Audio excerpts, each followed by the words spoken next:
Ayat ke-60-nya. Innamas shadaqatu lil fuqara. Infak, sedekah. Buka Quran surah kedua, ayat 264, paling kiri sebelah bawah.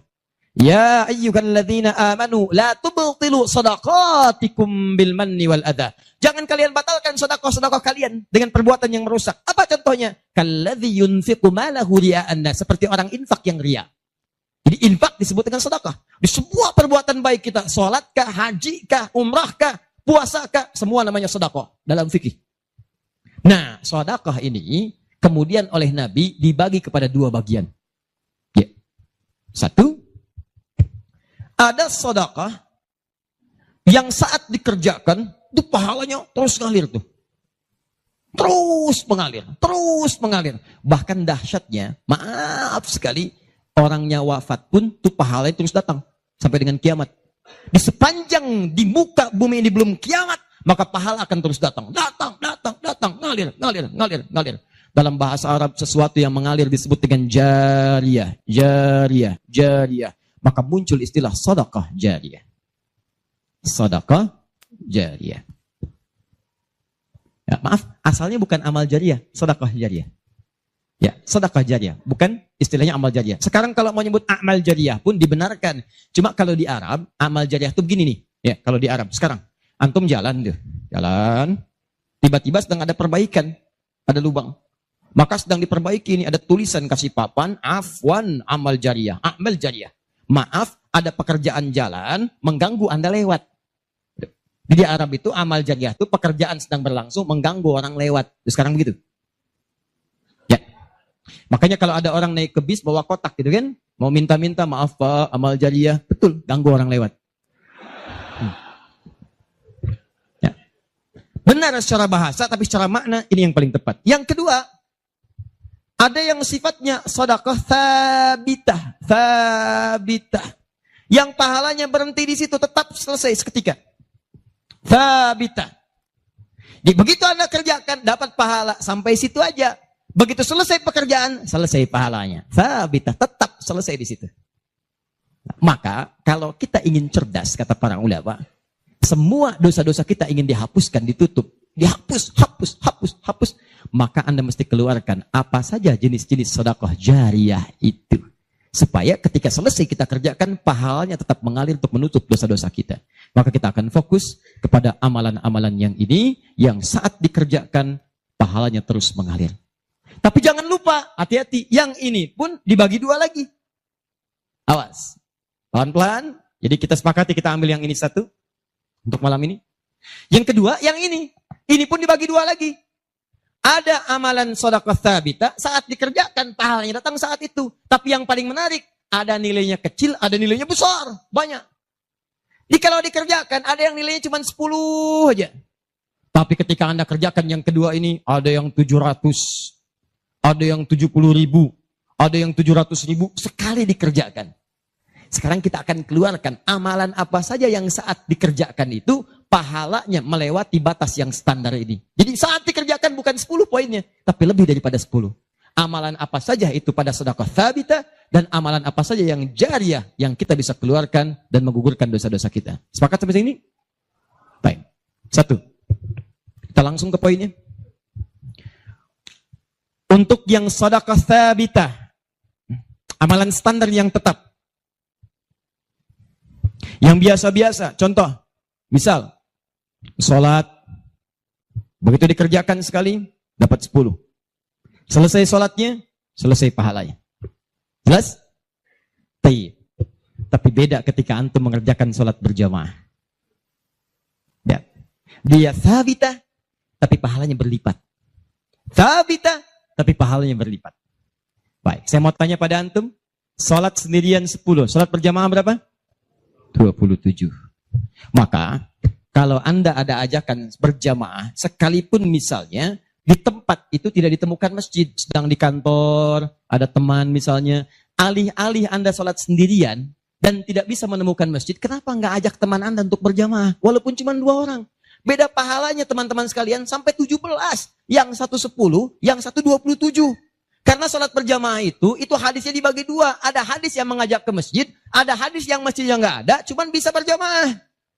Salatul jamaati afdalu min salatil fardi bi 27 darajah. Salat berjamaah lebih utama daripada sendirian. 27 jamaah di sana sifatnya umum. Kalau ada di masjid, usahakan ke masjid. Kalau nggak bisa ke masjid karena alasan syar'i, maka yang penting jamaah. Saya suka bingung nih. Ini kan di rumah kamar banyak, tempat luas. Kenapa kok bisa di rumah ada 5 orang? Ini ada istri, ada suami, anaknya 2, asisten rumah tangga 1. Kok bisa ini sholat di kamar yang ini sholat di kamar yang ini sholat di ruangan yang ini? Kenapa di rumah itu nggak kumpul satu tempat berjamaah? Pahalanya 27. Satu kedua, 500 tahun. 2 ketiga, 500 tahun. Jadi kalau antum sedang lupa-lupa tuh, ingat-ingat dosa. Daripada milih sendirian cuma 10, berapa dosanya pada saat itu? Boleh jadi pahala sholat antum 10, tapi dosanya pada hari itu 20. Tuh. Bagaimana cara nutupnya? Maka biasakan naikkan. Jamaah. 1, sholat berjamaah. Karena itu panggilan-panggilan sholat dalam Al-Quran seringkali menggunakan bentuk jamaah. Silahkan cek. Panggilan sholat pertama Al-Baqarah ayat ketiga. Alladzina yu'minuna bil ghaib wa yuqimun, tunaikan dengan orang banyak. Bentuk jama'. Mereka tunaikan dengan orang banyak. Kerjakan dengan banyak orang. Makanya kalau bisa berjamaah, kenapa mesti sendirian? Jelas di sini? Kalau antum ke masjid itu lebih banyak lagi. Tadi sudah saya jelaskan, datangnya dapat 25, masuk masjidnya, i'tikafnya, macam-macamnya. Makanya kalau sudah ada panggilan jamaah untuk ke masjid dan antum bisa mengerjakannya, demi Allah saya katakan, jangan tinggalkan. Jangan tinggalkan. 1. 2. Saya sebutkan yang banyak saja supaya agak cepat. 2. Membaca dan menghafalkan Al-Quran. Membaca dan menghafalkan Al-Quran. Amalan kelihatannya sederhana, tapi pahalanya begitu berlimpah. InsyaAllah. Tahan sebentar. Tadi kalau sholat sendirian, berapa pahalanya? 10 sholat. Baca Quran, bukan sekali baca, 1 hurufnya 10. 1 huruf. Dalilnya At-Tirmidzi, nomor hadis 2910. Perhatikan kalimatnya. Man qara'a harfan min kitabillahi falahu 10 hasanat. Siapa yang bisa membaca 1 huruf saja dari kitabullah, dia mendapatkan padanannya 10 kebaikan. Nanti saya tuliskan rumusnya nih. Lihat baik-baik, ini enggak sembarangan dia, ini enggak sembarangan. Siapa yang baca 1 huruf saja dari Al-Quran, dia akan mendapatkan 10 kebaikan setiap hurufnya. Walam aqul alif lam mim harfun. Saya tidak katakan tulisan alif lam mim itu 1 huruf, bukan. Alif lam mim dibaca 1 huruf, bukan. Walakin alifun harfun, lamun harfun, mimun harfun. Tapi setiap alifnya 10, lam 10, mim 10, walikuli harfin 10 hasanat. Dan setiap antum bacakan 1 hurufnya 10 kebaikan, 10 pahala. Jadi kalau saya bacakan alif lam mim, dapat berapa? Belum tentu. Belum tentu. Lihat sini, saya tunjukkan cara bacanya. Sebagian kita mengira itu kecil, tapi menurut Allah itu luar biasa. Perhatikan baik-baik. Lihat sini. Tahan. 1, 2, 3. Baca. Alif lam mim. Baca lagi, Pak. Bagus. Ada lagi yang bisa dengan tajwidnya yang lebih bagus? Siapa lagi? Boleh, silakan angkat tangan.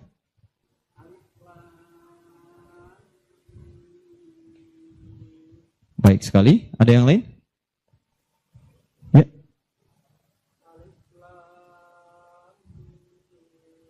Bagus. Dikit lagi. Ada yang lain? 1 lagi. Masya Allah.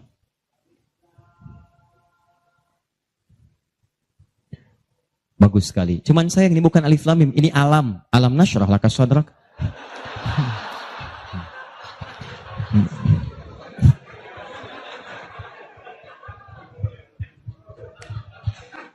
Saya mau katakan, kalau Quran ini seperti tuduhan orientalis dan orang-orang menuduh Quran buatan Nabi Muhammad, padahal dulu tidak ada harakatnya, maka semua kalimat ini yang tertulis begitu akan dibaca sama. Tapi Masya Allah, yang satu alif lam mim, yang satu dibaca alam. Alam nashrah laka sadrak. Alam tara kaifa fa'ala rabbuka bi ashabil fi'il. Tapi tiga-tiganya memiliki kesamaan dalam bentuk tulisan. Perhatikan baik-baik. 1, 2, 3. Kata Nabi, lihat. Jangan katakan alif lam mim satu huruf, tapi alifnya satu, lamnya satu, mimnya satu. Walikulli harfin asyru hasanat. Setiap hurufnya 10 kebaikan. Jadi kalau saya bacakan alif lam mim, ada berapa huruf? Kalau hitungan kita biasa, maka kita akan lihat 1, 2, 3. Tapi kalau antum belajar ilmu arud itu diantaranya ilmu salah satu ya, untuk bisa menuliskan apa yang diucapkan, bukan apa yang tertuliskan lewat simbol. Dan itulah teman-teman sekalian, menjadi ukuran banyaknya pahala yang kita dapatkan. Tahan. Di ilmu bahasa Arab ada 4 cabang ilmu. 1 nahwu, 2 sharaf, 3 balaghah, 4 arud. Ini yang utama. Arud dibagi ke 16 cabang lagi, namanya bahar. Ada bahar tawil, ada rajaz, ada madid, ya, dan seterusnya. Tawilun lahu dunal bukhuri fadailu, fa'ilun mafa'ilun, fa'ilun mafa'ilun. Rajas, mustafilun, mustafilun, mustafilun, mustafilun, mustafilun, mustafilun. Alfiyah itu Ibnu Malik, rumusnya rajas. Kalamuna lafzun mufidun kastaqim, wasmun mafi'lun thumma harfunil kalim, wahiduhu kalimatun wal qawlu am, wa kalimatun biha kalamun qad yu'am, bil jardi wat tanwini wan nida wa al, mustadin lismi tamyizun hasal, bita fa'alti atat wa ya if'alli, wa nulik balanna fi'lun yanjalli. Itu rumusnya rajas. Tapi jangan antum heran, banyak orang mendalami kaidah ini untuk membuat puisi Arab. Lupa kalau ilmu ini bisa digunakan untuk membaca hadis-hadis Nabi. Dalam ilmu arud, jangan antum menghitung apa yang tertulis, tapi hitung bagaimana itu dibaca lewat bunyi yang terdengar. Perhatikan baik-baik. Ini tadi huruf apa? Alif. Maka cara menulisnya begini. Alif. Kata Nabi, alif. Nih. Berapa huruf? Setiap hurufnya 10. Jadi dari sini saja ada 1, 2, 3. Dapat berapa? Belum tentu. Karena ini hamzah. Tuh.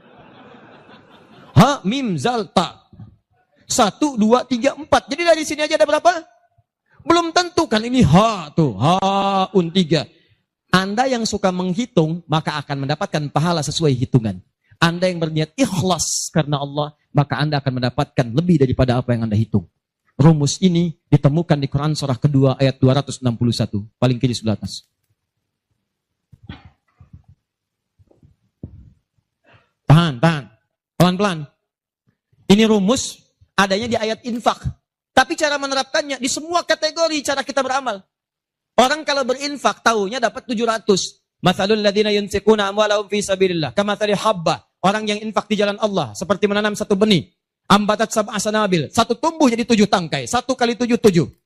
Fi kulli sumbulatin mi'atu habba. Setiap tangkainya ada 700, ada 100 benih. Ada 100 buah lagi. 7 kali 100, 700. Ayatnya suka dipotong sampai sini. Kalau Anda infak sekian, kalikan 700. Lupa, ayatnya belum selesai. Wallahu yudha'ifu liman yasha. Dan Allah akan melipat gandakan amalan tanpa batas bagi siapa yang tidak pernah berhitung.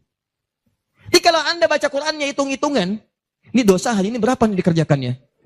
Oh 9, Masya Allah. 9, cukup 1 huruf aja. Nun. Tutup. 10. Besok dosa berapa? 15. Cukup 2 huruf. Toha. Selesai. Kalau Anda ngitungnya begitu, maka diberikan sesuai hitungan. Tapi kalau Anda tidak pernah berhitung, Allahu Akbar. Anda tidak tahu alif lam mim itu mungkin nilainya 30, mungkin 300, atau bahkan 3 juta, atau lebih daripada itu. Makanya kami sarankan, kalau Anda bisa mendekat kepada Al-Quran, maka tolong agendakan setiap hari. Semua sahabat itu punya agenda, Pak. Antum kenal gak Utsman bin Affan? Oh, iya. Situ tidak sana ngangguk. Coba di Semarang kenal Utsman bin Affan. Luar biasa. Tapi nggak apa-apa, masih bagus. Kemarin saya baru dari Sukabumi, Hubud Dunia. Ada yang kenal Fir'aun. Ini masih untung Utsman. Tuh lihat ya. Utsman itu bukan cuman cerdas dalam urusan bisnis dunia, tapi tijarah akhirat itu luar biasa. Utsman paham. Saya di dunia boleh kaya, tapi di akhirat bagaimana status saya? Maka beliau siangnya mengumpulkan harta dunia untuk ibadah, malamnya mengumpulkan pundi-pundi akhirat. Demi Allah saya katakan, Utsman itu di antara sahabat yang disebutkan oleh Imam An-Nawawi bersama Abdurrahman bin Auf, bersama Tamim Ad-Dari, yang diikuti kemudian oleh Imam Asy-Syafi'i generasi setelahnya, jauh setelahnya, itu punya amalan kalau malam terbiasa menghatamkan Al-Quran dalam tahajudnya. Khatam Quran. Kaya, sahabat Nabi, menikahi 2 putri Nabi. 1 meninggal, dan menikah lagi. Disebut Dzun Nurain. Kayanya luar biasa. Asetnya setelah 15 abad sampai sekarang masih ada. Yang hebat, siang-siang jadi orang kaya, malam-malam jadi hamba yang sangat taat dan kaya akhirat. Coba, bandingkan dengan kita sekarang. Menantu Nabi? Bukan. Kaya nggak sekaya Utsman. Tuh, status dunia belum sempurna. Status akhirat masih belum maksimal. Ya antum sebetulnya maunya apa? Utsman sholat malam ngikut Nabi, kaki bengkak. Antum pengen ke surga Firdaus malam, mata bengkak. Ya. Ini. Ayo update. Ustaz, tapi kan saya belum lancar. Tambahkan hadisnya, lipatkan nomor hadis 2920.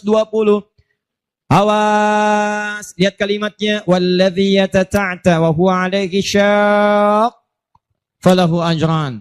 Siapa yang memulai menghafal, membaca, siapa yang mulai membaca Al-Quran tidak lancar, terbata-bata bacanya, mengejaknya. Orang baca alif lam mim, dia alif lam mim falahu ajran, maka dia mendapatkan 2 kali lipat dari orang yang lancar. Orang lancar misal 30, dia 60. Terima kasih ya Allah, kalau begitu besok saya nggak lancar aja bacanya. Oh, bisa. Itu tidak lancar yang direncanakan.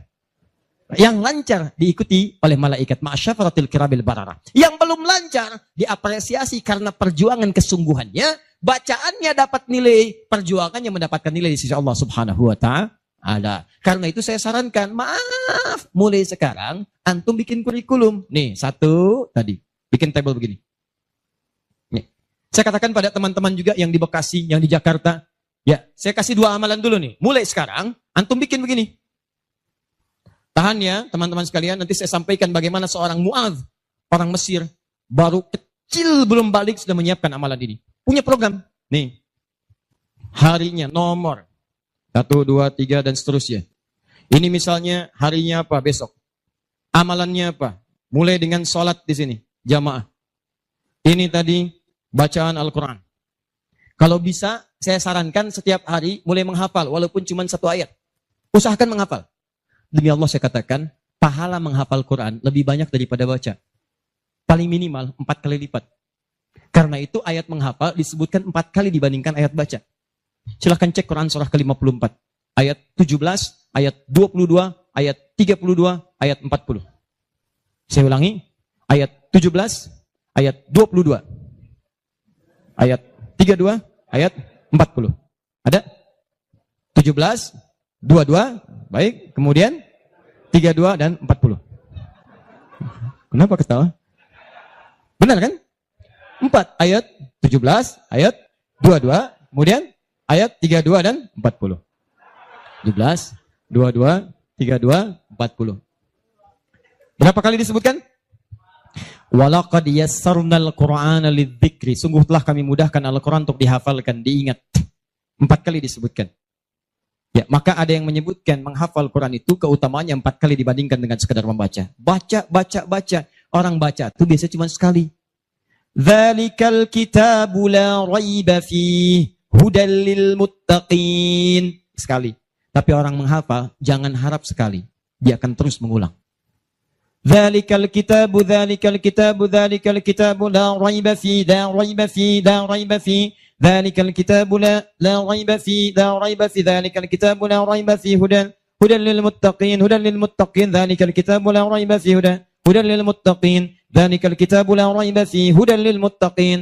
Pertanyaan saya, berapa banyak pahala didapatkan? Berapa huruf dia bacakan? Makanya kalau antum ingin melipat gandakan pahala dengan banyak, dalam 1 hari antum punya agenda. Boleh antum baca, misal target sehari saya baca misal 1 halaman dan hafalkan 1 ayat. Kalau antum sudah punya kebiasaan begitu, demi Allah saya katakan, Allah akan merubah keadaan hidup anda jadi lebih nyaman. Tidak cukup dengan amin. Baca, hafal.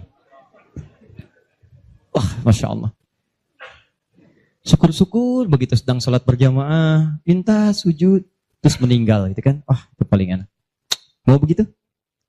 Di subuh ya. Itu pun kalau tiba ajalnya. Ya, bacaan Quran lebih lebat lagi. Ya, jadi kalau antum bisa seperti itu, nanti bonusnya banyak. Di alam kubur, jasadnya akan utuh. Dan di akhirat diberikan mahkota.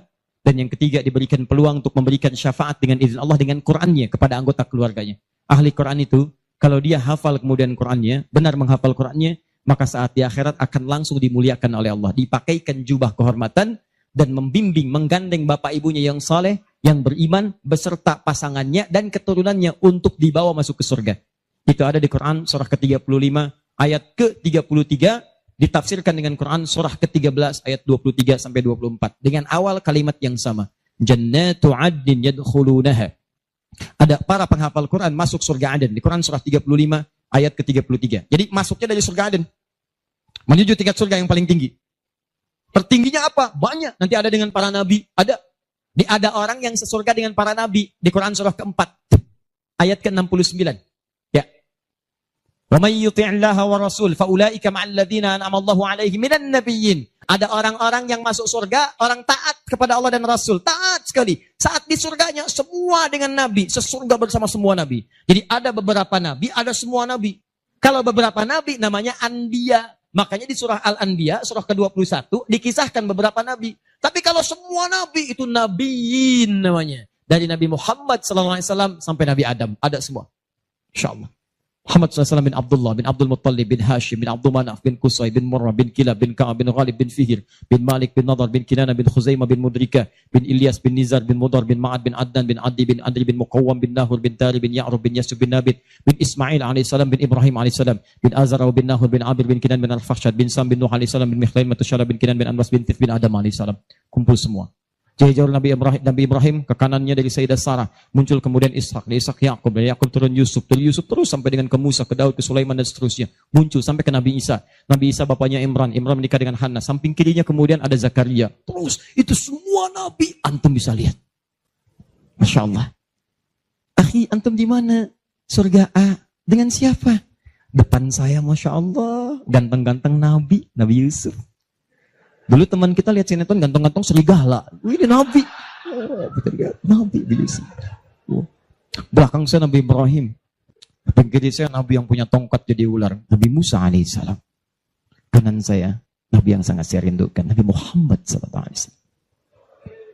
Penghafal Quran.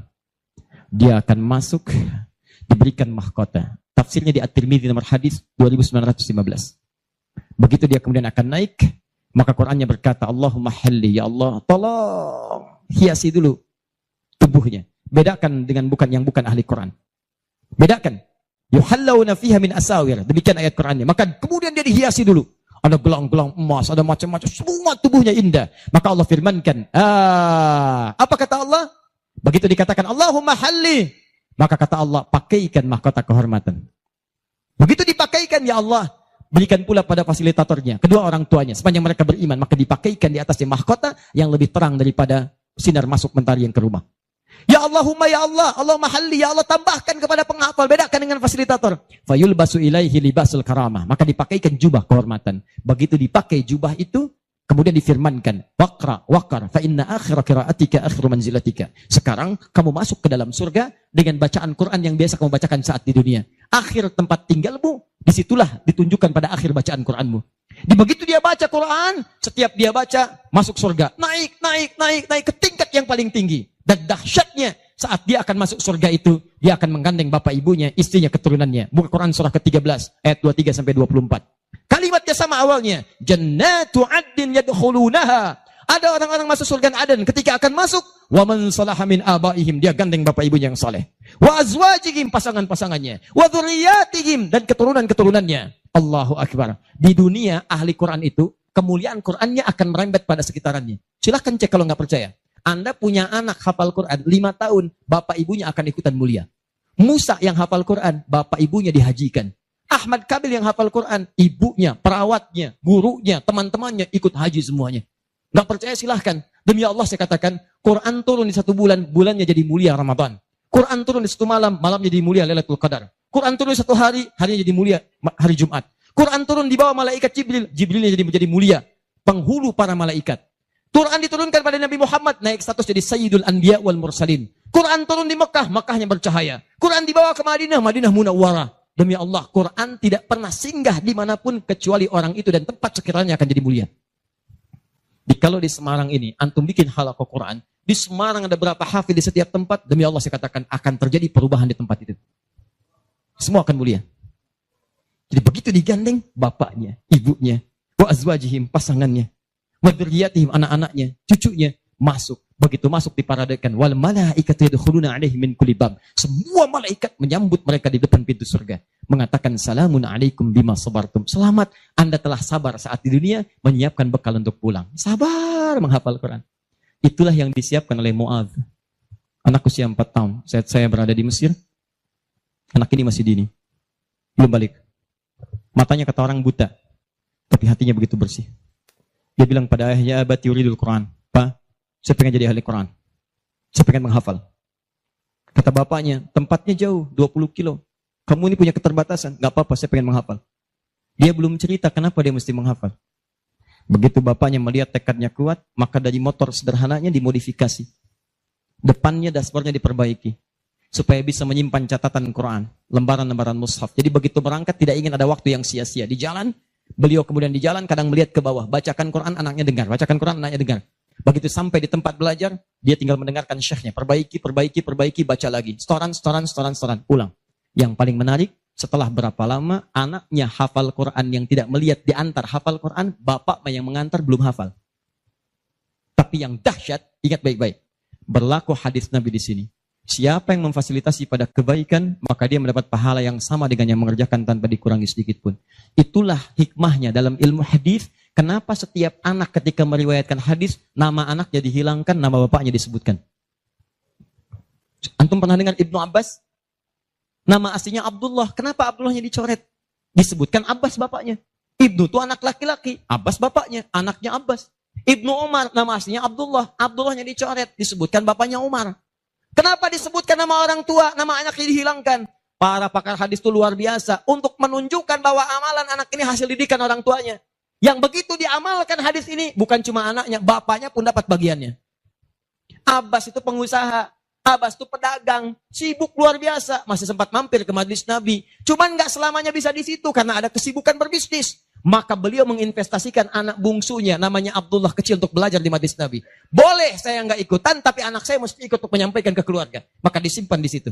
Anaknya masih muda, kecil, dengar, kadang merangkak, kadang main dan seterusnya. Tapi tahukah Anda? Begitu Nabi wafat, anak itu usia 13 tahun. Nabi wafat sudah hafal 2000 hadis. Yang mesti Anda tahu, setiap beliau meriwayatkan hadis, dibuang kalimat Abdullahnya, disebutkan Abbasnya. Karena peran ayahnya yang mendidik dengan baik, maka setiap hadis ini disebutkan Abbasnya dapat, Abdullah kecil dapat. Semuanya dapat. Demikian dengan Quran. Bapaknya mengantar belum hafal, anaknya hafal. Begitu sudah hafal, di sini saya mau sebutkan. Perhatikan baik-baik. Datang reporter Kuwait. Dengar kisahnya. Begitu ditanya, kenapa Anda mau menghafal Quran? Perhatikan jawabannya. Nih, yang mau saya katakan. Saya menghafal Quran untuk mencari bekal bagi saya pulang. Saat saya menghadap kepada Allah sendirian, tangan saya bergetar, kaki saya bergetar. Saya tidak akan ditemani lagi oleh ayah yang mengantarkan saya dalam hafalan. Ibu saya tidak akan menemani, saudara saya tidak akan menemani. Saya akan sendirian bersama Allah. Ini anak masih kecil, mata nggak bisa lihat, belum balik, sudah punya pikiran demikian. Kalimatnya apa selanjutnya? Kata beliau, saya akan katakan di hadapan Allah dengan perasaan gemetar. Ya Rabb, jika memang bekal saya belum cukup untuk mendapatkan ridhamu sampai saat ini, maksudnya surga, maka mohon ya Allah, kurangi siksaan saya di neraka dengan Quran yang telah saya hafalkan ini. Ya Rabb, jika bekal saya belum cukup sampai saat ini untuk mendapatkan ridhamu, saya telah berhafal Quran ya Allah. Saya telah berusaha menghafal Quran untuk saya bawa sampai dengan saat ini. Kalaupun itu belum cukup mendapatkan ridhamu untuk masuk surga, tolong ya Allah, walaupun saya ke neraka, kurangi siksaan saya di neraka dengan Quran yang telah saya hafalkan. Anak buta, mata belum bisa melihat, keadaan demikian, belum balik, dia sudah mencari bekal untuk pulang. Duhai Anda yang katanya pengen ke surga, surganya Firdaus, pengen bersama Nabi, demi Allah saya katakan, dari 24 jam Allah berikan pada Anda, berapa yang sudah Anda siapkan mencari bekal akhirat? Ayo kumpulin dunia. Ayo silakan. Silakan, gak ada yang larang. Cuma satu saat, Anda akan lihat siapa yang tertawa, siapa yang tertunduk lesu, membawa catatan amalnya. Itu saya sarankan bagi Anda, ayo besok bikin. Nih, sholat mau di mana? Baca Quran mau berapa ayat? Hafalan mau berapa ayat? Mesti beda. Antum lahir belum hafal Quran wajar. Masa pulang pun gak ada yang dibawa? Ayo bawalah walaupun cuma satu ayat. Ya, saya satu surat Ustaz, An-Nas, tambah. Ya, jelas? Kalau sudah jelas, amalan ketiga. Saya cepat. Tenang ya, katanya pengen sampai subuh. 3, saya cepat. Setelah ini saya ke ujungnya. Kita sebentar lagi berakhir. Ketiga, infak. Infak. Masih ingat teman-teman? Kalau yang standar tadi, berapa pahalanya? 10. Infak paling minimal 700.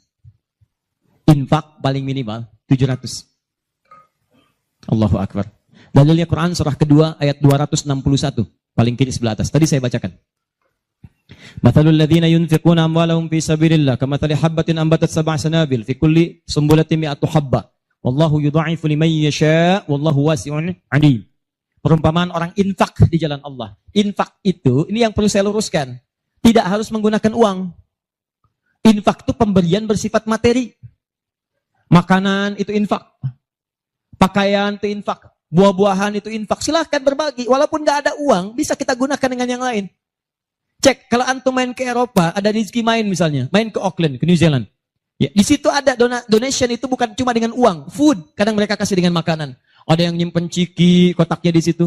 Di kotak infak itu, kotak dalamnya ada ciki, ada beras, dan macam-macam. Sampingnya ada yang uang. Cuman mesti dilihat dulu bagaimana bentuk kotaknya. Ya, kalau kotaknya belahan kecil, itu pasti uang. Bukan beras. Oh, ini beras nih. Dibuka dulu karungnya, diginikan. Tidak, bukan. Silakan bebas. Ya, dan itu nilainya tinggi. Kadang-kadang antum lupa di majelis ilmu ada snacknya. Walaupun cuma kurma dapat 2, bagi 1 dengan teman. Air misalnya tidak harus semua oleh antum. Begitu antum bagi langsung dituliskan 700 kali lipat paling minimal. Demi Allah saya katakan paling minimal 700 kali lipat. Makanya zaman Nabi itu ada satu keluarga yang berlomba tuh mendekatkan diri pada infak walaupun dirinya kekurangan. Agak aneh tuh cara berpikirnya. Ya, jadi kalau dibandingkan manusia sekarang nggak dapat. Saya mau tanya begini, antum di rumah persediaan, antum punya anak 2. Antum dengan istri, 1 suami, 1 istri, 2 anak. Di rumah ada persediaan makanan untuk 2 anak antum saja. Antum aja nggak makan malam itu, cuma ada anak 2. Untuk mereka, kalau nggak makan, mereka bisa nahan lapar semalaman. Tiba-tiba, antum ditawarkan oleh seseorang, ada tamu nih, mau nggak dijamu di rumah? Bisa nggak? Pertanyaan saya, kalau ada orang yang datang seperti itu ke tempat antum, Mas, ini ada tamu, saya nggak bisa jamu. Bisa nggak antum jamu? Di rumah antum cuman ada makanan untuk anak-anak. Antum pun nggak bisa makan. Pertanyaan saya, dijamu nggak teman itu? Kenapa diam? Hai ahli surga. Kenapa diam? Lihat cara berpikirnya. Kalau cara berpikir kita hanya ke makanan saja, maka kita katakan, Ustaz, anak saya aja dapatnya makanan seperti itu, kami pun nggak makan. Bagaimana bisa diberikan pada tamu? Tapi cara berpikir Tolhah dan keluarganya agak beda. Begitu Nabi katakan ada tamu, kita datang langsung angkat tangan.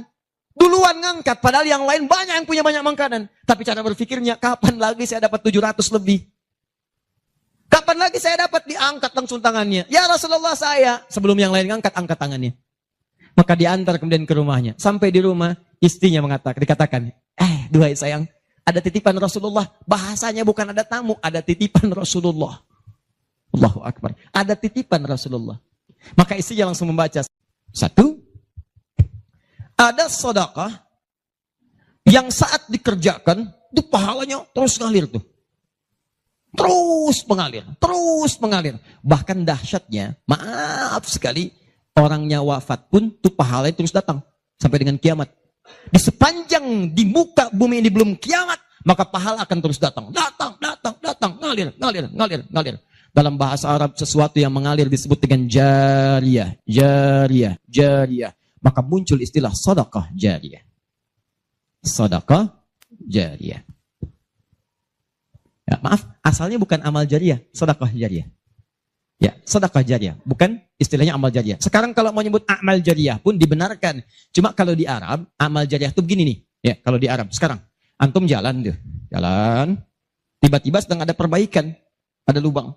Maka sedang diperbaiki ini, ada tulisan kasih papan, afwan amal jariyah, amal jariyah. Maaf, ada pekerjaan jalan mengganggu Anda lewat. Di Arab itu amal jariyah itu pekerjaan sedang berlangsung mengganggu orang lewat. Sekarang begitu. Ya. Makanya kalau ada orang naik ke bis bawa kotak gitu kan, mau minta-minta, maaf Pak, amal jariyah, betul, ganggu orang lewat. Benar secara bahasa, tapi secara makna ini yang paling tepat. Yang kedua, ada yang sifatnya sedekah tsabitah, tsabitah. Yang pahalanya berhenti di situ, tetap selesai seketika. Tsabitah. Jadi begitu Anda kerjakan, dapat pahala sampai situ aja. Begitu selesai pekerjaan, selesai pahalanya. Tsabitah, tetap selesai di situ. Maka kalau kita ingin cerdas, kata para ulama, semua dosa-dosa kita ingin dihapuskan, ditutup. Dihapus, hapus. Maka Anda mesti keluarkan apa saja jenis-jenis sedekah jariyah itu. Supaya ketika selesai kita kerjakan, pahalanya tetap mengalir untuk menutup dosa-dosa kita. Maka kita akan fokus kepada amalan-amalan yang ini, yang saat dikerjakan, pahalanya terus mengalir. Tapi jangan lupa, hati-hati, yang ini pun dibagi dua lagi. Awas. Pelan-pelan, jadi kita sepakati kita ambil yang ini satu untuk malam ini. Yang kedua, yang ini pun dibagi dua lagi. Ada amalan sedekah tsabitah saat dikerjakan pahalanya datang saat itu. Tapi yang paling menarik, ada nilainya kecil, ada nilainya besar, banyak. Jadi kalau dikerjakan ada yang nilainya cuma 10 aja. Tapi ketika Anda kerjakan yang kedua ini, ada yang 700, ada yang 70.000, ada yang 700.000 sekali dikerjakan. Sekarang kita akan keluarkan amalan apa saja yang saat dikerjakan itu pahalanya melewati batas yang standar ini. Jadi saat dikerjakan bukan 10 poinnya, tapi lebih daripada 10. Amalan apa saja itu pada sedekah tsabitah dan amalan apa saja yang jariyah yang kita bisa keluarkan dan menggugurkan dosa-dosa kita. Sepakat sampai sini? Baik. 1. Kita langsung ke poinnya. Untuk yang sedekah tsabitah, amalan standar yang tetap. Yang biasa-biasa, contoh, misal, sholat, begitu dikerjakan sekali, dapat 10. Selesai sholatnya, selesai pahalanya. Jelas? Tapi beda ketika antum mengerjakan sholat berjamaah. Ya. Dia tsabitah, tapi pahalanya berlipat. Tsabitah, tapi pahalanya berlipat. Baik, saya mau tanya pada antum, sholat sendirian 10, sholat berjamaah berapa? 27. Maka kalau Anda ada ajakan berjamaah, sekalipun misalnya di tempat itu tidak ditemukan masjid, sedang di kantor, ada teman misalnya, alih-alih Anda sholat sendirian dan tidak bisa menemukan masjid, kenapa nggak ajak teman Anda untuk berjamaah? Walaupun cuma 2 orang. Beda pahalanya teman-teman sekalian sampai 17. Yang satu 10, yang satu 27. Karena sholat berjamaah itu hadisnya dibagi 2. Ada hadis yang mengajak ke masjid, ada hadis yang masjidnya nggak ada, cuman bisa berjamaah.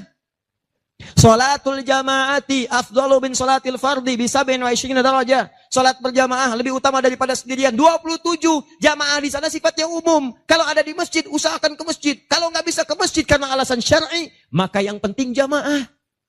Saya suka bingung nih, ini kan di rumah kamar banyak, tempat luas. Kenapa kok bisa di rumah ada 5 orang? Ini ada istri, ada suami, anaknya 2, asisten rumah tangga 1.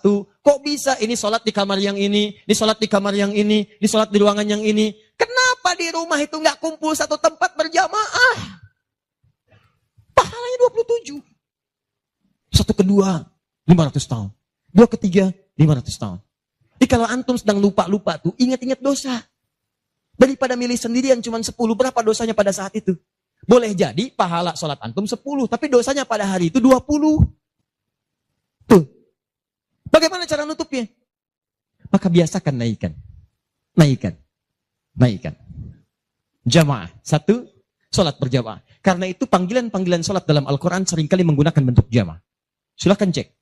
Panggilan sholat pertama Al-Baqarah ayat ketiga. Alladzina yu'minuna bil ghaib wa yuqimunas. Yuqimun, tunaikan dengan orang banyak. Bentuk jama'. Mereka tunaikan dengan orang banyak. Kerjakan dengan banyak orang. Makanya kalau bisa berjamaah, kenapa mesti sendirian? Jelas sampai sini? Kalau antum ke masjid, itu lebih banyak lagi. Tadi sudah saya jelaskan, datangnya dapat 25, masuk masjidnya, i'tikafnya, macam-macamnya. Makanya kalau sudah ada panggilan jamaah untuk ke masjid dan antum bisa mengerjakannya, demi Allah saya katakan, jangan tinggalkan. Jangan tinggalkan. 1. 2. Saya sebutkan yang banyak saja supaya agak cepat. 2.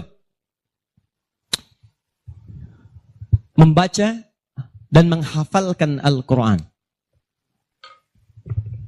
membaca dan menghafalkan Al-Quran. Amalan kelihatannya sederhana, tapi pahalanya begitu berlimpah. InsyaAllah. Tahan sebentar. Tadi kalau sholat sendirian, berapa pahalanya? 10 sholat. Baca Quran, bukan sekali baca, satu hurufnya 10. Satu huruf. Dalilnya At-Tirmidzi nomor hadis 2910. Perhatikan kalimatnya. Man qara'a harfan min kitabillahi falahu asyru hasanat. Siapa yang bisa membaca satu huruf saja dari kitabullah, dia mendapatkan padanannya 10 kebaikan. Nanti saya tuliskan rumusnya nih. Lihat baik-baik, ini enggak sembarangan dia, ini enggak sembarangan. Siapa yang baca satu huruf saja dari Al-Quran, dia akan mendapatkan 10 kebaikan setiap hurufnya. Walam aqul alif lam mim harfun. Saya tidak katakan tulisan alif lam mim itu satu huruf, bukan. Alif lam mim dibaca satu huruf, bukan. Walakin alifun harfun, lamun harfun, mimun harfun. Tapi setiap alifnya 10, lam 10, mim 10, walikuli harfin asyru hasanat. Dan setiap antum bacakan satu hurufnya 10 kebaikan, 10 pahala. Jadi kalau saya bacakan alif lam mim, dapat berapa? Belum tentu. Belum tentu. Lihat sini, saya tunjukkan cara bacanya. Sebagian kita mengira itu kecil, tapi menurut Allah itu luar biasa. Perhatikan baik-baik. Lihat sini. Tahan. 1, 2, 3. Baca. Alif lam mim. Baca lagi, Pak. Bagus. Ada lagi yang bisa dengan tajwidnya yang lebih bagus? Siapa lagi? Boleh, silakan angkat tangan.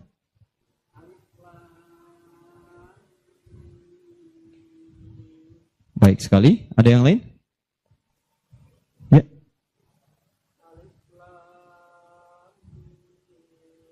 Bagus. Dikit lagi. Ada yang lain? Satu lagi. Masya Allah.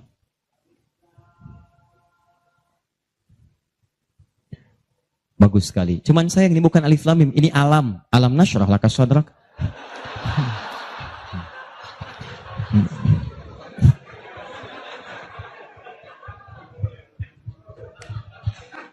Saya mau katakan, kalau Quran ini seperti tuduhan orientalis dan orang-orang menuduh Quran buatan Nabi Muhammad, padahal dulu tidak ada harakatnya, maka semua kalimat ini yang tertulis begitu akan dibaca sama.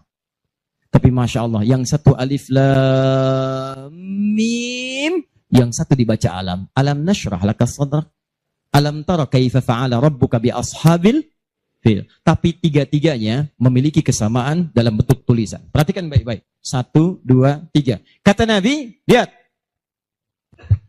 Jangan katakan alif lam mim satu huruf, tapi alifnya satu, lamnya satu, mimnya satu. Walikuli harfin asyru hasanat. Setiap hurufnya 10 kebaikan. Jadi kalau saya bacakan alif lam mim, ada berapa huruf?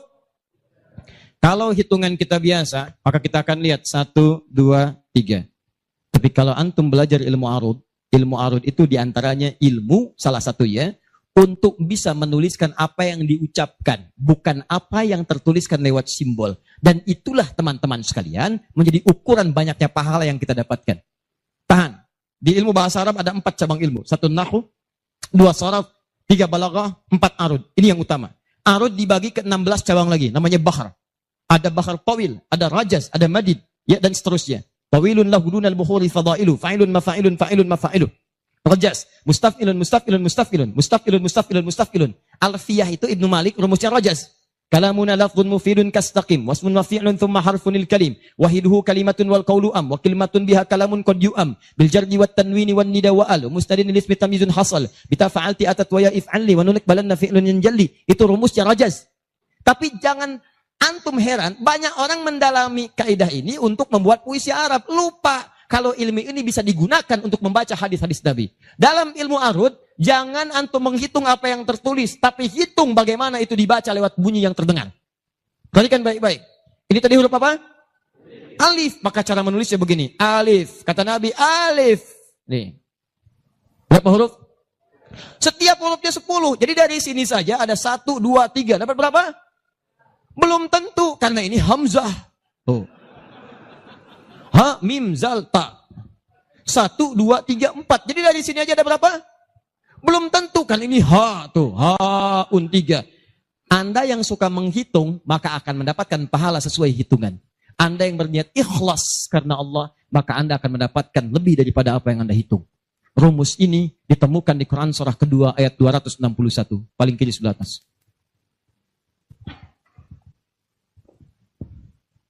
Tahan. Pelan-pelan. Ini rumus adanya di ayat infak.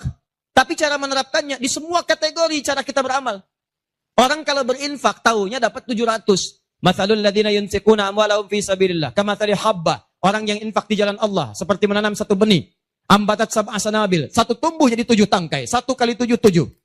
Fi kulli sumbulatin mi'atu habba. Setiap tangkainya ada 100 benih. Ada 100 buah lagi. 7 kali 100, 700. Ayatnya suka dipotong sampai sini. Kalau Anda infak sekian, kalikan 700. Lupa, ayatnya belum selesai. Wallahu yudha'ifu liman yasha. Dan Allah akan melipat gandakan amalan tanpa batas bagi siapa yang tidak pernah berhitung.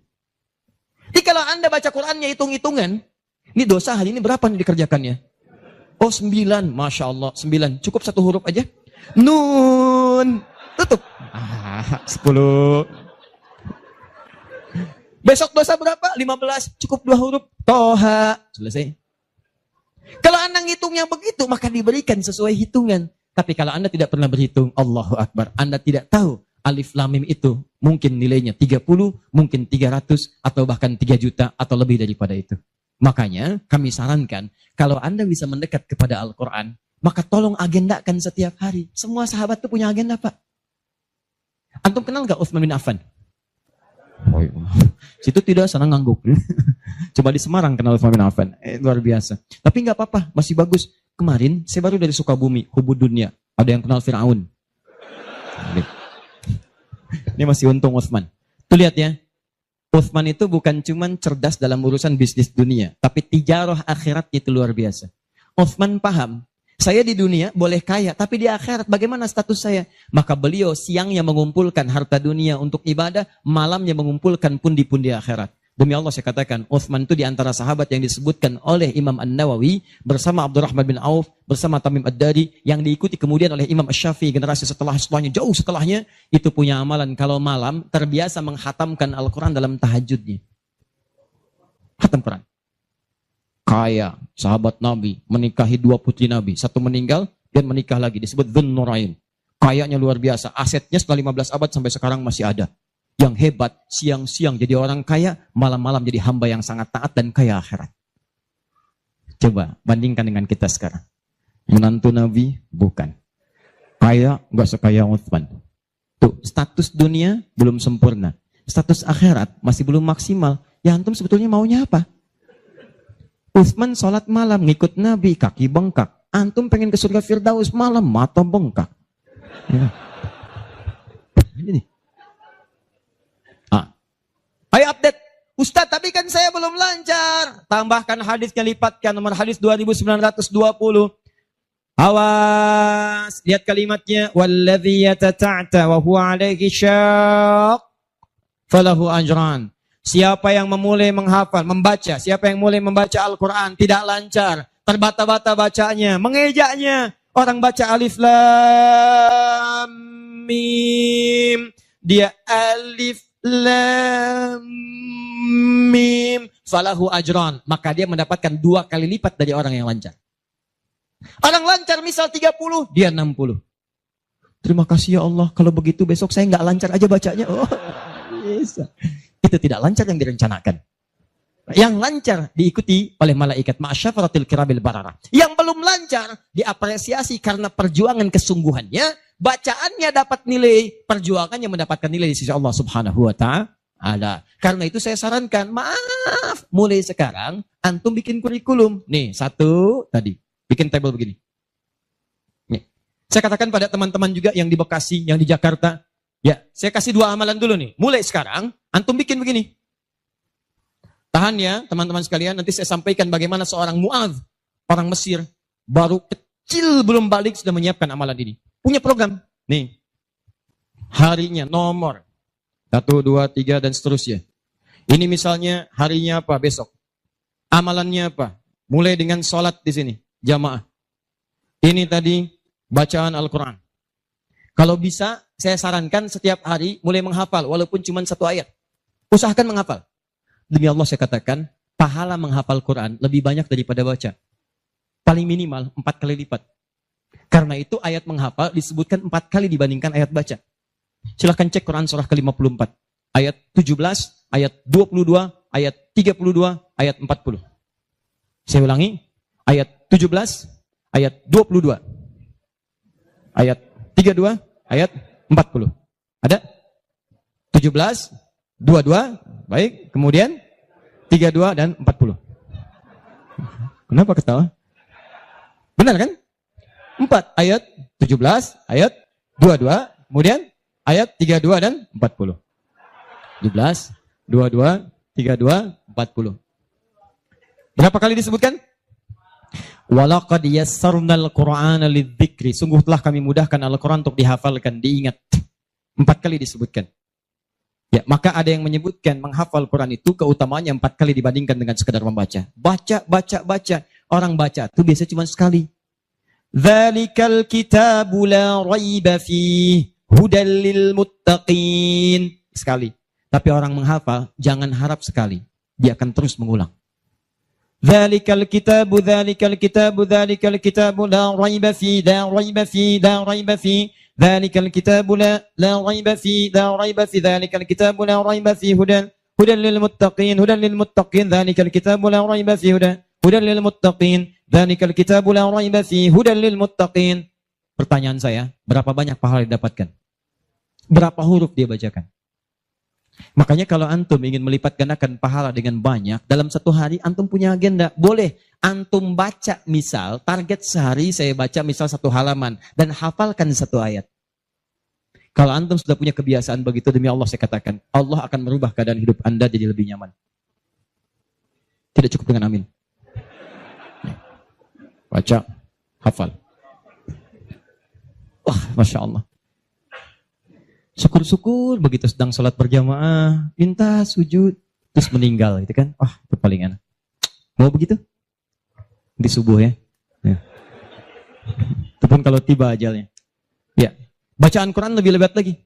Ya, jadi kalau antum bisa seperti itu, nanti bonusnya banyak. Di alam kubur, jasadnya akan utuh. Dan di akhirat diberikan mahkota. Dan yang ketiga diberikan peluang untuk memberikan syafaat dengan izin Allah dengan Qurannya kepada anggota keluarganya. Ahli Quran itu, kalau dia hafal kemudian Qurannya, benar menghafal Qurannya, maka saat di akhirat akan langsung dimuliakan oleh Allah. Dipakaikan jubah kehormatan dan membimbing, menggandeng bapak ibunya yang saleh, yang beriman, beserta pasangannya dan keturunannya untuk dibawa masuk ke surga. Itu ada di Quran surah ke-35 ayat ke-33, ditafsirkan dengan Quran surah ke-13 ayat 23 sampai 24 dengan awal kalimat yang sama. Jannatu 'adnin yadkhulunaha. Ada para penghafal Quran masuk surga Aden di Quran surah 35 ayat ke-33. Jadi masuknya dari surga Aden menuju tingkat surga yang paling tinggi. Tertingginya apa? Banyak. Nanti ada dengan para nabi. Ada orang yang sesurga dengan para nabi di Quran surah ke-4 ayat ke-69. Ya. Wa may yuti'illaha wa rasul fa ulaika ma'al ladzina an'ama Allahu 'alaihim minan nabiyyin. Ada orang-orang yang masuk surga, orang taat kepada Allah dan Rasul. Taat sekali. Saat di surganya, semua dengan Nabi. Sesurga bersama semua Nabi. Jadi ada beberapa Nabi, ada semua Nabi. Kalau beberapa Nabi, namanya Anbiya. Makanya di surah Al-Anbiya, surah ke-21, dikisahkan beberapa Nabi. Tapi kalau semua Nabi, itu Nabiyin namanya. Dari Nabi Muhammad SAW sampai Nabi Adam. Ada semua. InsyaAllah.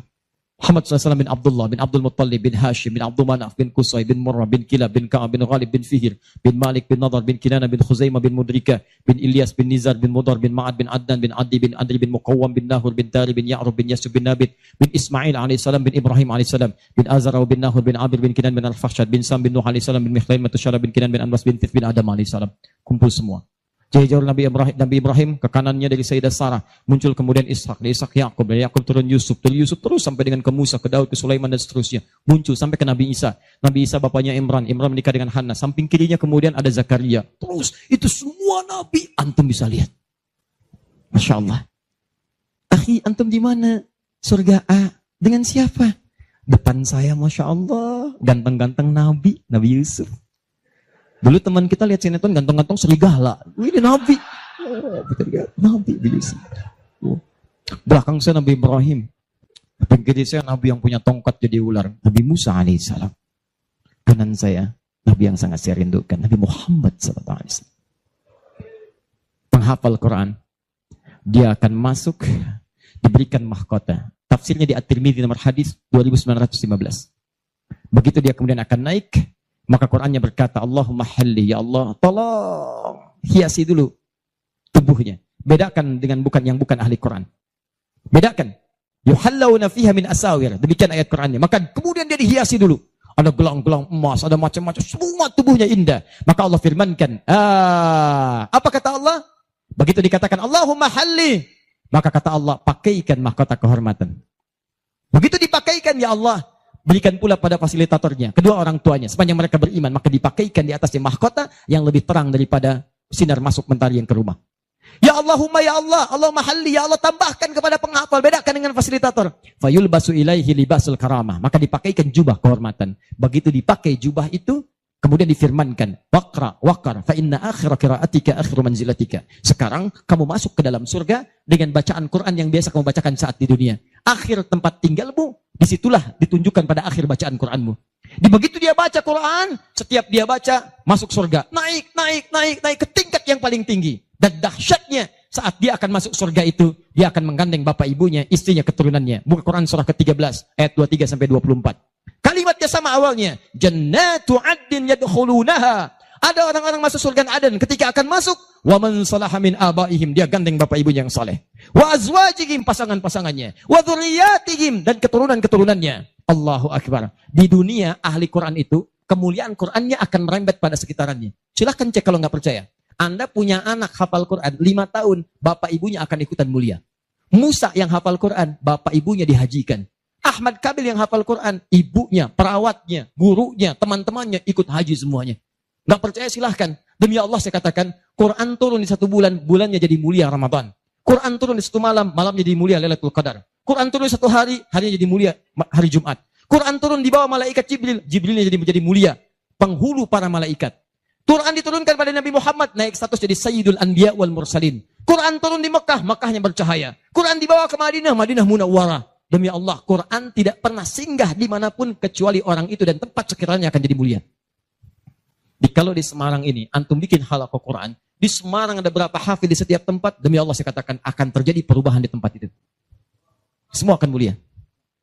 Jadi begitu digandeng, bapaknya, ibunya, wa azwajihim, pasangannya, wa dzurriyyatihim, anak-anaknya, cucunya, masuk. Begitu masuk diparadekan, wal malaikatu yadkhuluna 'alaihim min kulli bab. Semua malaikat menyambut mereka di depan pintu surga, mengatakan salamun 'alaikum bima sabartum. Selamat, Anda telah sabar saat di dunia, menyiapkan bekal untuk pulang. Sabar menghafal Quran. Itulah yang disiapkan oleh Mu'adz. Anak usia 4 tahun, saat saya berada di Mesir. Anak ini masih dini, belum balik. Matanya kata orang buta, tapi hatinya begitu bersih. Dia bilang pada ayahnya, abati yuridul Quran. Pak, saya pengen jadi ahli Quran. Saya pengen menghafal. Kata bapaknya, tempatnya jauh, 20 kilo. Kamu ini punya keterbatasan. Gak apa-apa, saya pengen menghafal. Dia belum cerita kenapa dia mesti menghafal. Begitu bapaknya melihat tekadnya kuat, maka dari motor sederhananya dimodifikasi. Depannya, dashboardnya diperbaiki. Supaya bisa menyimpan catatan Quran. Lembaran-lembaran mushaf. Jadi begitu berangkat, tidak ingin ada waktu yang sia-sia. Di jalan, beliau kemudian di jalan kadang melihat ke bawah. Bacakan Quran, anaknya dengar. Bacakan Quran, anaknya dengar. Begitu sampai di tempat belajar, dia tinggal mendengarkan syekhnya. Perbaiki, baca lagi. Setoran, ulang. Yang paling menarik, setelah berapa lama, anaknya hafal Quran yang tidak melihat diantar hafal Quran, bapak yang mengantar belum hafal. Tapi yang dahsyat, ingat baik-baik. Berlaku hadis Nabi di sini. Siapa yang memfasilitasi pada kebaikan, maka dia mendapat pahala yang sama dengan yang mengerjakan tanpa dikurangi sedikit pun. Itulah hikmahnya dalam ilmu hadis. Kenapa setiap anak ketika meriwayatkan hadis, nama anaknya dihilangkan, nama bapaknya disebutkan. Antum pernah dengar Ibnu Abbas? Nama aslinya Abdullah. Kenapa Abdullahnya dicoret? Disebutkan Abbas bapaknya. Ibnu itu anak laki-laki. Abbas bapaknya. Anaknya Abbas. Ibnu Umar, nama aslinya Abdullah. Abdullahnya dicoret. Disebutkan bapaknya Umar. Kenapa disebutkan nama orang tua, nama anaknya dihilangkan?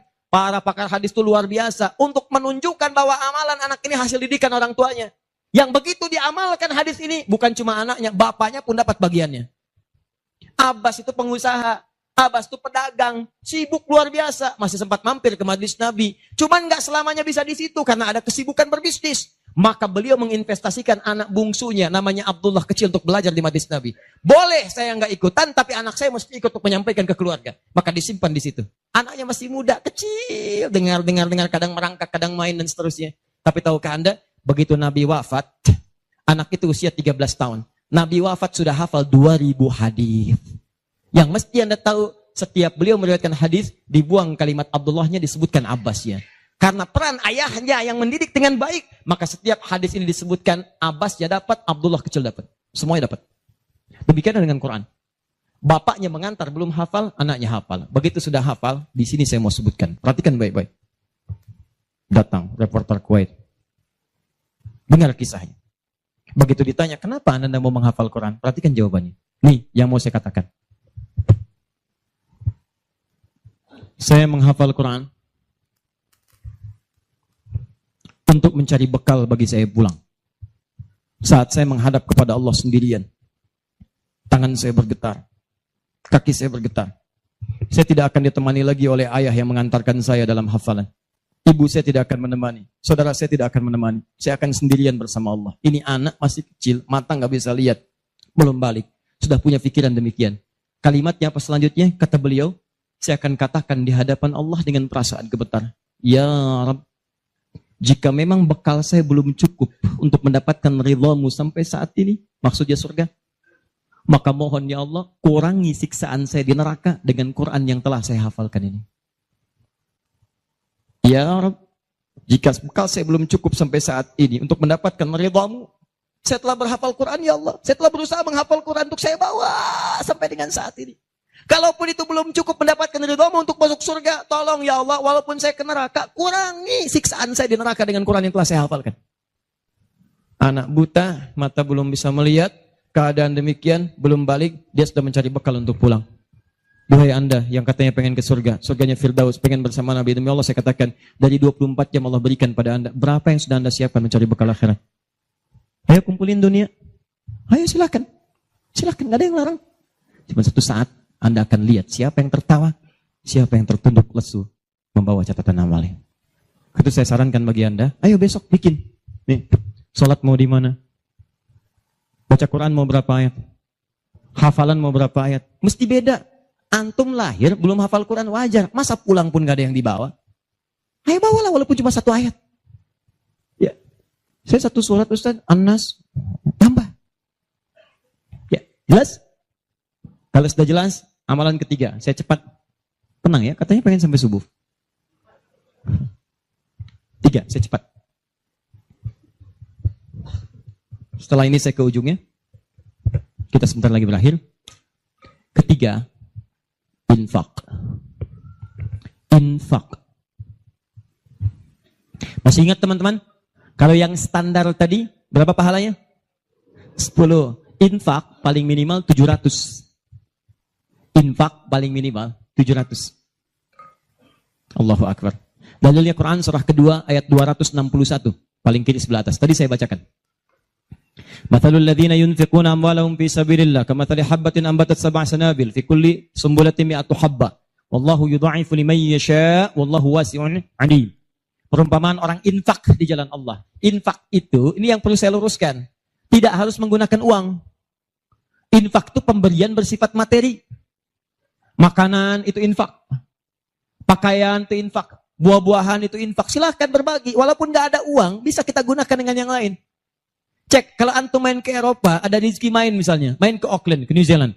Ya, di situ ada donation itu bukan cuma dengan uang. Food, kadang mereka kasih dengan makanan. Ada yang nyimpen ciki, kotaknya di situ. Di kotak infak itu, kotak dalamnya ada ciki, ada beras, dan macam-macam. Sampingnya ada yang uang. Cuman mesti dilihat dulu bagaimana bentuk kotaknya. Ya, kalau kotaknya belahan kecil, itu pasti uang. Bukan beras. Oh ini beras nih. Dibuka dulu karungnya, digunikan. Tidak bukan. Silakan bebas. Ya, dan itu nilainya tinggi. Kadang-kadang antum lupa di majelis ilmu ada snacknya. Walaupun cuma kurma dapat 2. Bagi 1 dengan teman. Air misalnya tidak harus semua oleh antum. Bagi, begitu antum bagi langsung dituliskan 700 kali lipat paling minimal. Demi Allah saya katakan paling minimal 700 kali lipat. Makanya zaman Nabi, Itu ada satu keluarga yang berlomba tuh mendekatkan diri pada infak, walaupun dirinya kekurangan. Agak aneh tuh cara berpikirnya. Ya, jadi kalau dibandingkan manusia sekarang nggak dapat tuh, nggak dapat. Saya mau tanya begini, antum di rumah persediaan, antum punya anak 2. Antum dengan istri, 1 suami, 1 istri, 2 anak. Di rumah ada persediaan makanan untuk 2 anak antum saja.